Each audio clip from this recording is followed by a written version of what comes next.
नमस्ते दोस्तों। तो जब से हम लोगों ने वेन डायग्राम वाला पार्ट स्टार्ट किया है सेट का, तो हम लोग देख रहे हैं कि चीज़ें काफ़ी इंटरेस्टिंग हो गई हैं, क्योंकि हम लोग विजुअलाइज कर पा रहे हैं बहुत ज़्यादा और बहुत सारे नए नए चीज़ देख रहे हैं। लेकिन सब कुछ बहुत सिंपल है, बस आपको विजुअलाइज करते रहना है और फिर नए नए चीज़ सीखते जाना है।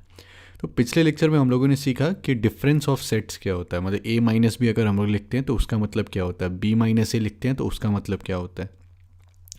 अब आज हम लोग अपने नॉलेज को आगे बढ़ाते हैं और हम लोग सीखते हैं कॉम्प्लीमेंट ऑफ अ सेट क्या होता है। ठीक है, तो सीधा ये डायग्राम से स्टार्ट करते हैं, कॉम्प्लीमेंट ऑफ अ सेट क्या होता है। तो जैसे कि यहाँ पे दिख रहा है, ये हमारा मान लीजिए यूनिवर्सल सेट है यू। ठीक है, उसमें ये हमारा सेट है ए, जो कि रेड में रिप्रेजेंट किया जा रहा है। तो ये अब जितने भी एलिमेंट्स ए के बाहर हैं, ठीक है, और ये यूनिवर्सल सेट में है, तो ये जितना भी ग्रीन पार्ट हो गया ये सारा, वो हम लोग हो गया ए कॉम्प्लीमेंट, है ना। तो ये सेट ए का कॉम्प्लीमेंट, ए कॉम्प्लीमेंट, और उसको हम लोग ए सी भी लिखते हैं बहुत जगह, ठीक है, नहीं तो फिर यहाँ पर हम लोग ए डैश से रिप्रेजेंट कर रहे हैं। ठीक है, तो ये भी ए कॉम्प्लीमेंट है, ए कॉम्प्लीमेंट है, सिमिलर अलग अलग रिप्रेजेंटेशन है। ठीक है, तो इसको फॉर्मल अगर इसका डेफिनेशन चाहिए तो let you be the universal set and A a subset of you. तो ये यू हमारा पूरा यूनिवर्सल सेट हो गया और ये एक ए सबसेट है यूनिवर्सल सेट का। Then the complement of A is the set of all elements of U which are not the elements of A. तो ये यूनिवर्सल सेट के सारे एलिमेंट्स जो कि ए में नहीं है वो ए कॉम्प्लीमेंट हो गया। ठीक है, और सिम्बॉलिकली हम लोग ए डैश से रिप्रेजेंट करते हैं to denote the complement of A with respect to U. और अगर सेट बिल्डर फॉर्म में लिखना है तो ए डैश या फिर ए कॉम्प्लीमेंट, है ना, is equal to set X such that X belongs to U universal set and X does not belong to A. मतलब जो एलिमेंट है वो यूनिवर्सल सेट में होना चाहिए लेकिन ए में नहीं होना चाहिए, तो हम लोग उसको कहेंगे ए कॉम्प्लीमेंट। इसको आप इस फॉर्म में भी देख सकते हो।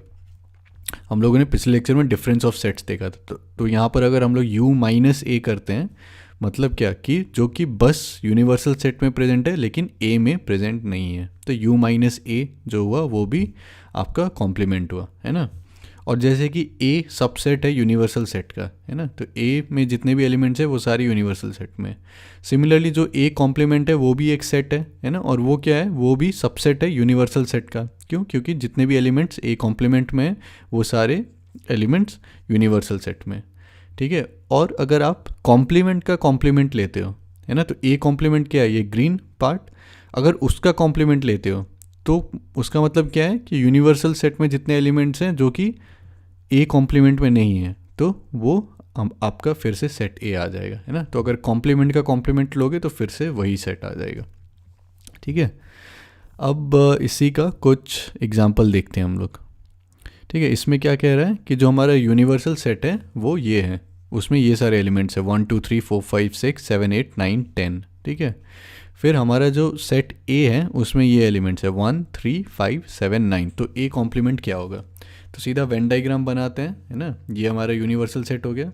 अब ए का एलिमेंट्स लिख देते हैं यहाँ पे। तो ए में क्या क्या है, 1 3 5 7 9, है ना, 1 3 5 7 9। तो अब बाकी जो जो बचा है ना, तो 1 आ गया, 3 आ गया, 5 आ गया, 7 आ गया, 9 आ गया, मतलब जितने भी ऑड नंबर थे सारे आ गए। अब जो भी ये सब बचे हैं 2, तो 2 को बाहर, फिर 4 6 8 10, है ना। तो ए के बाहर जितना भी हुआ उसका कलेक्शन ले लोगे तो ए कॉम्प्लीमेंट आ जाएगा। ठीक है, काफ़ी स्ट्रेट फॉरवर्ड है, आसान है। अब और एक एग्जांपल देखते हैं। ठीक है, यहाँ पे क्या कहा जा रहा है कि आपका यूनिवर्सल सेट है यू, है ना, जिसमें कि एलिमेंट्स है 1 2 3 4 5 6। फिर आपका सेट ए है 2,3, सेट बी है 3,4, 5। तो इसको वेन डायग्राम में रिप्रेजेंट करते हैं। तो ये पूरा यूनिवर्सल सेट हो गया यू, है ना, ये सेट ए हो गया, ये सेट बी हो गया। अब हम लोग क्या रिप्रेजेंट करते हैं कि जिसमें दोनों में जो कॉमन है उसको यहाँ बीच में लिखते हैं ए इंटरसेक्शन बी में। ठीक है, 3 आ जाएगा। तो ए में अब क्या बचा 2, तो यहाँ पे 2 आ गया। फिर बी का 3 यहाँ पे आ गया, बचा 4 5, तो 4 5 यहाँ पर आ जाएगा। और फिर ये जो यूनिवर्सल सेट है पूरा 2 3 4 5 आ गया, तो बचा क्या 1 और 6, तो वो बाहर आ जाएगा 1 और 6।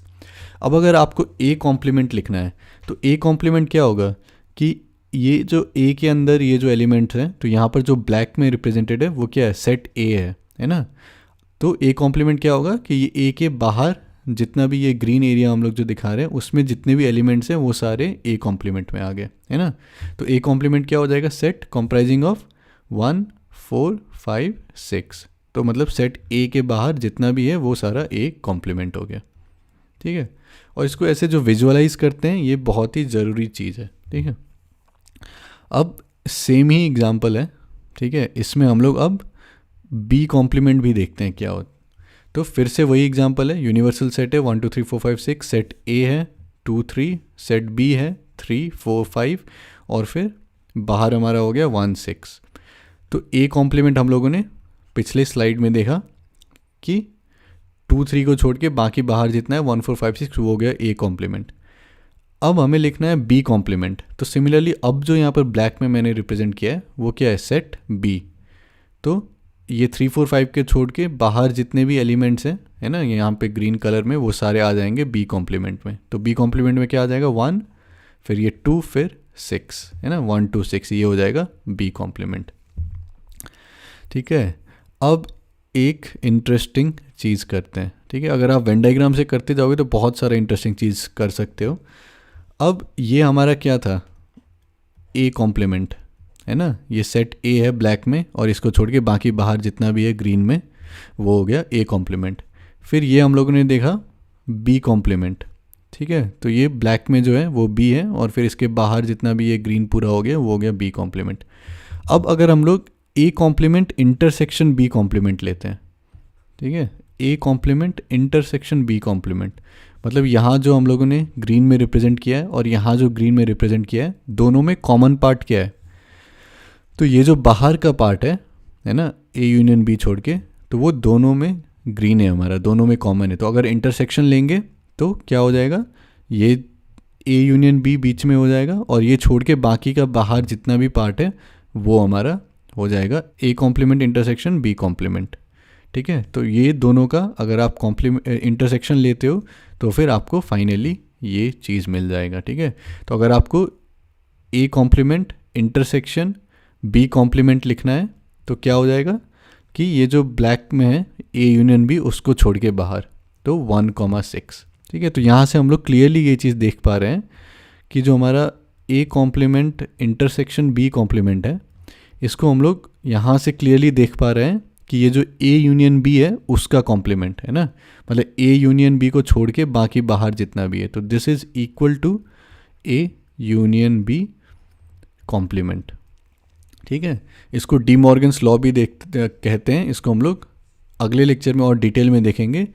तो आज के लिए इसको थोड़ा फील डेवलप कर लीजिए, ठीक है, कि ये पूरा ए कॉम्प्लीमेंट हो गया, है ना, ए के बाहर, फिर ये बी कॉम्प्लीमेंट हो गया बी के बाहर। अगर हम लोग A complement intersection B complement लेते हैं तो क्या होगा कि ए के बाहर, है ना, ए कॉम्प्लीमेंट, फिर बी के बाहर बी कॉम्प्लीमेंट, तो दोनों का इंटरसेक्शन क्या हो जाएगा कि ये जो ए यूनियन बी है उसका कॉम्प्लीमेंट ए यूनियन बी के बाहर, ठीक है। तो आज के लिए इतना ही रखते हैं, इसको एक बार फिर से देख लीजिए और कहीं पर डाउट्स है तो कमेंट्स में लिखिएगा। और नेक्स्ट लेक्चर में हम लोग डी मॉर्गन्स लॉ को और डिटेल में देखेंगे, जो चीज़ हम लोगों ने यहाँ पे किया है इसको और डिटेल में देखेंगे।